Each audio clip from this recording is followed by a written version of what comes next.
What's up everyone, Jonas here for Voltage Labs. So one thing I really love about Aphex Twin is how organic and alive everything sounds.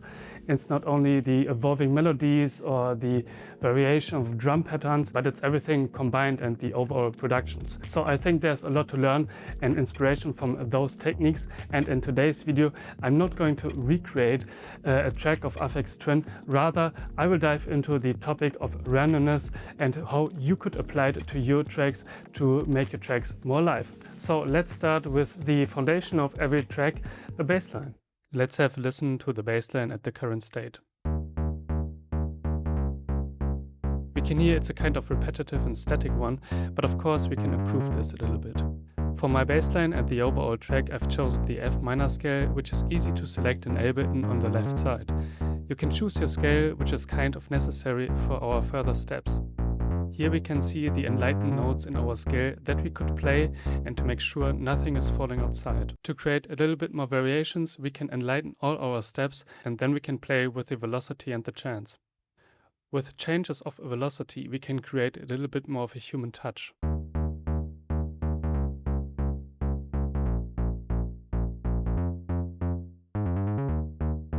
And of course, to create a little bit more variations, we can change the length of notes, so let's put the emphasis more on the second step in each bar.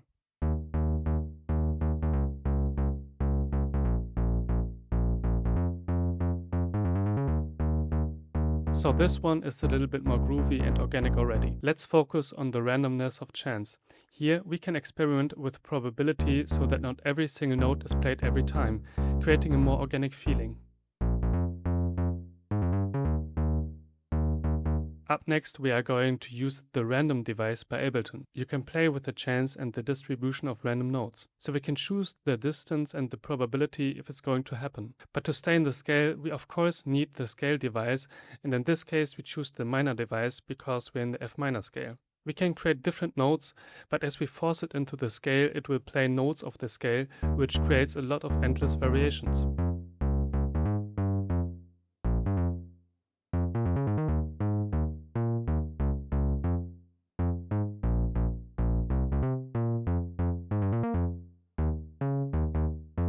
For the bass line, I've used the basic Yupo bass by Ableton, and to go a little bit more the extra mile, we can assign the velocity as the modulation source for different things. As we vary the velocity, each step can sound different from the one before. In this case, I've assigned velocity to both the oscillator shape and the filter frequency.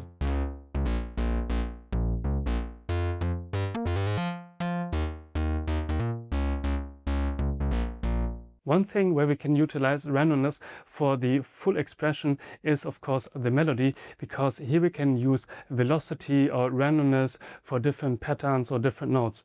So let's check it out. Create the melody. I'm using the bass line as a reference and building the melody from its notes, which you can see here. Of course, the melody sits a bit higher in the pitch than the bass line. All I did was take the same notes and create a small pattern. It plays the same note in two different octaves with some additional notes added for a richer harmonic feeling. Each bar begins with a note from the previous bar but in a different octave. For the melody, I'm using the same technique as with the bassline, adding variations with chance and velocity as shown earlier. Again, we are using both the random device and the scale device, so notes vary but still remain in the same key. I'm using the Juno plugin, and here's the melody with a touch of reverb. It feels very nice and organic, gradually evolving with different notes over time.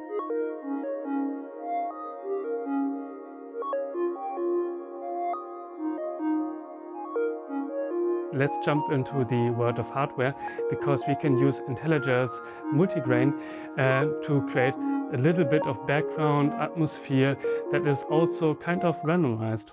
The IntelliJ Multigrain is a powerful granular processor that breaks sound into tiny grains, letting you transform simple sounds into evolving textures and complex sonic landscapes. Here's a chord based on our notes and the processed version.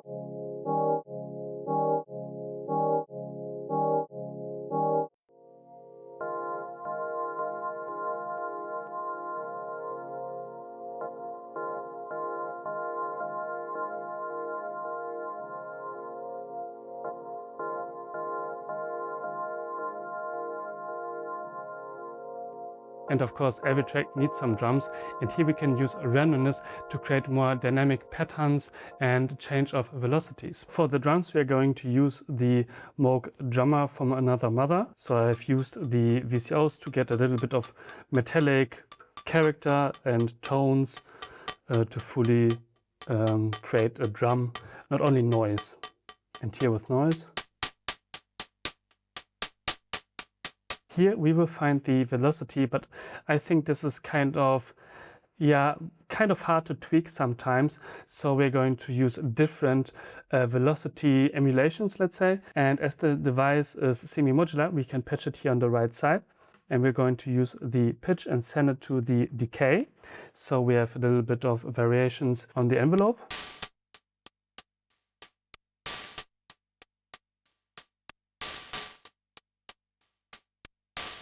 So the thing is on the drummer from Another Mother that you don't have any MIDI inputs, and you can only set the tempo internally with the tempo knob.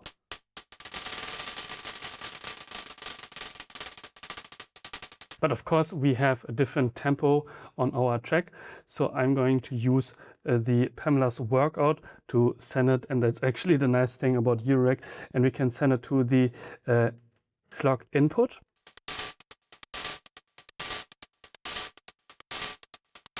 To apply randomness to this patch now, I'm going to use the Pamela's Workout, and this one is sending signals to the Vogelbug, and the Vogelbug is a random CV generator, and in the tempo of the clock it's creating bursts, let's say, and I'm going to use it to apply randomness to the velocity but also to the pattern.